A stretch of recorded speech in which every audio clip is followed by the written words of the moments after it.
الحمد لله رب العالمين والعاقبة للمتقين والصلاة والسلام على أشرف الأنبياء والمرسلين وعلى آله وصحبه أجمعين اما بعد درود پاک کا نذرانہ پیش کیجئے جزا اللہ عنا سیدنا مولانا محمد صلی اللہ علیہ وآلہ وسلم ما هو اہلہ۔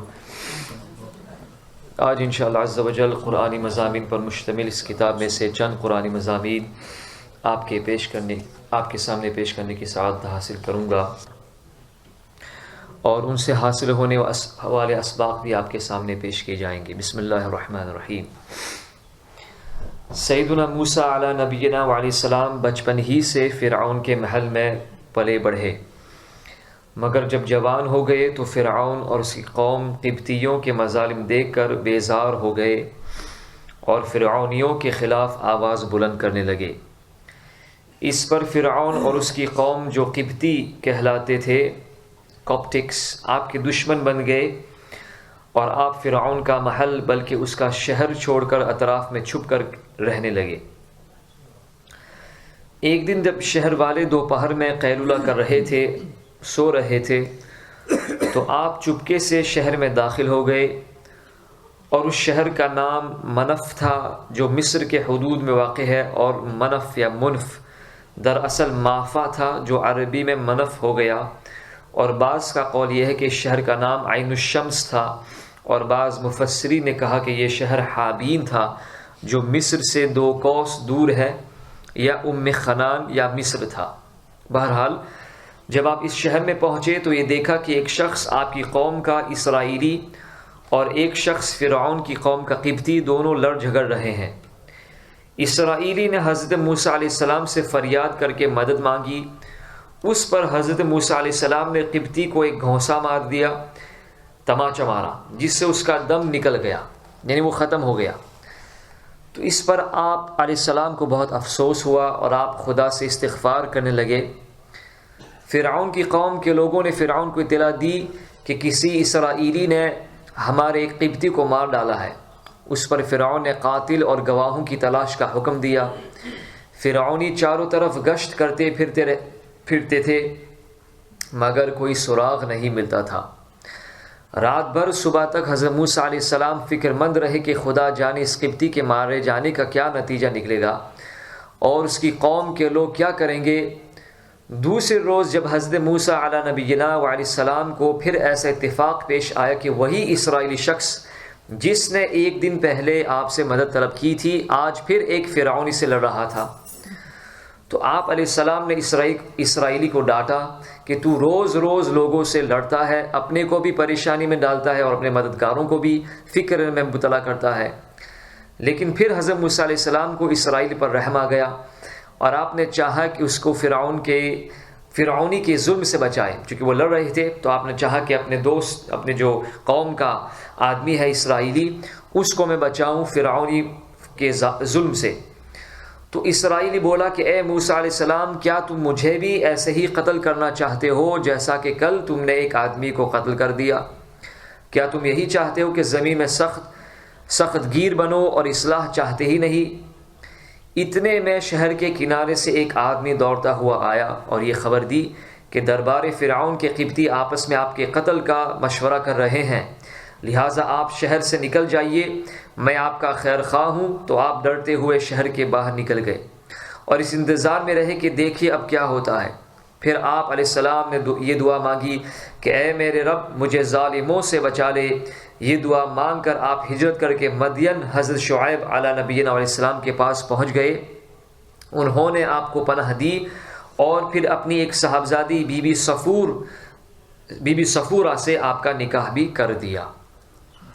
جس شخص نے شہر کے کنارے سے دوڑتے ہوئے آ کر حضرت موسیٰ علیہ السلام کو آپ کے قتل کا منصوبہ تیار ہونے کی خبر دی اور ہجرت کا مشورہ دیا، وہ فرعون کے چچا کا لڑکا تھا جس کا نام حزقیل یا شمعون یا سمعان تھا۔ یہ خاندانی فرعون میں سے حضرت موسیٰ علیہ السلام پر ایمان لا چکا تھا۔ سبحان اللہ۔ تو اس واقعے سے علماء حق کو عبرت و نصیحت حاصل کرنی چاہیے کہ حضرت موسیٰ علیہ نبینا علیہ السلام اور دوسرے رسولان اعظام و انبیاء کرام علیہم الصلوۃ والتسلیم راہ تبلیغ میں کیسے کیسے حادثات سے دوچار ہوئے، مگر صبر و استقامت کا دامن ان حضرات کے ہاتھوں سے نہیں چھوٹا، یہاں تک کہ نصرت خداوندی نے ان حضرات کی ایسی دستگیری فرمائی کہ یہ حضرات کامیاب ہو کر رہے اور ان کے دشمنوں کو ہزیمت اور ہلاکت نصیب ہوئی۔ سبحان اللہ۔ ایک اور قرآنی مضمون آپ کے سامنے پیش کرتے ہیں۔ کفار نے بتوں کو معبود بنا کر ان کی امداد اور اعانت اور نصرت و نفع رسانی پر جو اعتماد اور بھروسہ کر رکھا ہے، اللہ تعالیٰ نے کفار کی اس حماقت، بے وقوفی اور حماقت مآبی کے اظہار اور ان کی خود فریبیوں کا پردہ چاک کرنے کے لیے ایک عجیب مثال بیان فرمائی جو بہت زیادہ عبرت خیز اور اعلیٰ درجے کی نصیحت آموز ہے۔ چنانچہ اللہ تعالیٰ قرآن شریف میں ارشاد فرماتا ہے، مثل الذين اتخذوا من دون الله أولياء كمثل العنكبوت اتخذت بيتا وإن أوهن البيوت لبيت العنكبوت لو كانوا يعلمون۔ ان کی مثال جنہوں نے اللہ تعالیٰ کی سوا بتوں کو اپنا مالک بنا لیا ہے، مکری کی طرح ہے، اسپائڈر کی طرح ہے کہ اس نے جالے کا گھر بنایا، اسپائڈرز ویب جو بنایا اس نے، اور بے شک سب گھروں میں کمزور گھر مکڑی کا گھر ہے، کیا ہی اچھا ہوتا اگر یہ لوگ جان لیتے۔ مطلب یہ ہے کہ مکڑی جالے کا گھر بنا کر اپنے خیال میں مگن رہتی ہے کہ میں مکان میں بیٹھی ہوئی ہوں، مگر اس کے مکان کا یہ حال ہے کہ وہ نہ دھوپ سے بچا سکتا ہے، نہ بارش سے، نہ گرمی سے محفوظ رکھ سکتا ہے، نہ سردی سے حفاظت کر سکتا ہے، اور ہوا کے ایک معمولی جھونکے سے تہس نہس ہو کر برباد ہو جایا کرتا ہے۔ یہی حال کفار کا ہے کہ ان لوگوں نے بتوں کو اپنے نفع نقصان کا مالک بنا لیا ہے اور ان بتوں کی امداد و نصرت پر اعتماد اور بھروسہ کر رکھا ہے، حالانکہ بتوں سے ہرگز کوئی نفع نقصان نہیں پہنچ سکتا، اور کافروں کا بتوں پر اعتماد اتنا ہی کمزور سہارا ہے جتنا کہ مکری کا جالا کمزور ہوتا ہے۔ کاش کفار اس بات کو سمجھ لیتے تو ان کے حق میں بہت ہی اچھا ہوتا۔ تو مکری یہ اللہ تعالیٰ کی ایک عجیب مخلوق ہے، عجیب الخلقت جانور ہے۔ اس کے 8 پاؤں اور 6 آنکھیں ہوتی ہیں۔ اللہ 8 پاؤں اور 6 آنکھیں ہوتی ہیں۔ یہ بہت ہی قناعت پسند جانور ہے۔ قناعت یعنی جو روزی اسے مل جاتی ہے اس پر اطمینان، سکون اختیار کرتا ہے جانور۔ مگر خدا کی شان کے سب سے حریص جانور یعنی مکھی اور مچھر اس کی غذا ہے۔ مکری کئی دنوں تک بھوکی پیاسی بیٹھی رہتی ہے مگر اپنے جالے سے نکل کر غذا تلاش نہیں کرتی۔ جب جالے کے اندر کوئی مکھی یا مچھر پھنس جاتا ہے تو یہ اس کو کھا لیتی ہے، ورنہ صبر و قناعت کر کے پڑی رہتی ہے۔ سبحان اللہ۔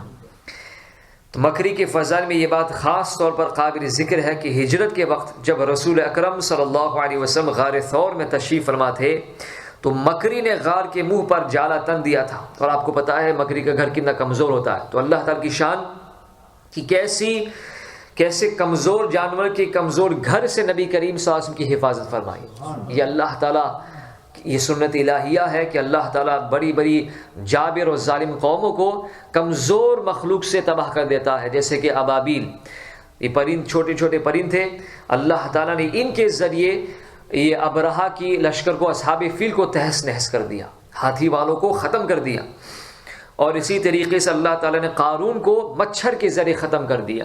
سبحان اللہ، یہ اللہ تعالیٰ کی شان ہے۔ تو جب رسول اکرم صلی اللہ علیہ وسلم غار ثور میں تشریف فرما تھے تو مکری نے غار کے منہ پر جالا تن دیا تھا اور کبوتری نے انڈے دے دیے تھے، جس کو دیکھ کر کفار واپس چلے گئے کہ اگر غار میں کوئی شخص گیا ہوتا تو مکری کا جالا اور انڈا ٹوٹ گیا ہوتا۔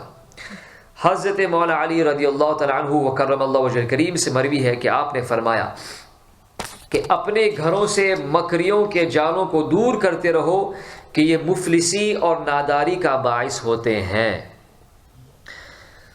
ایک اور مختصر سا قرآن مضمون آپ کے سامنے انشاءاللہ پیش کرتا ہوں حضرت لقمان حکیم کے بارے میں۔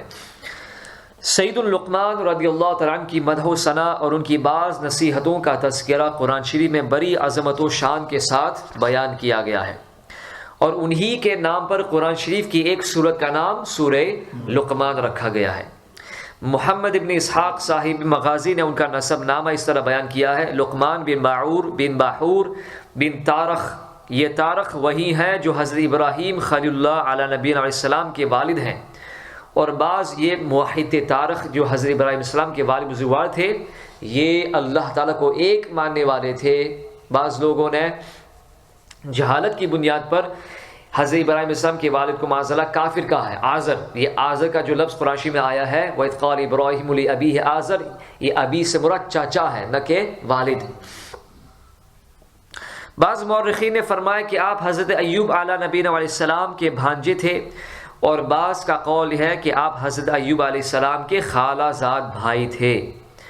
حضرت لقمان رضی اللہ تعالیٰ عنہ نے 1000 برس کی عمر پائی، یہاں تک کہ حضرت داؤد علیہ السلام کی صحبت میں رہ کر ان سے علم سیکھا، اور حضرت داؤد علیہ السلام کی بعثت سے پہلے آپ بنی اسرائیل کے مفتی تھے، مگر جب حضرت داؤد علیہ السلام منصب نبوت پر فائز ہو گئے تو آپ نے فتویٰ دینا ترک کر دیا۔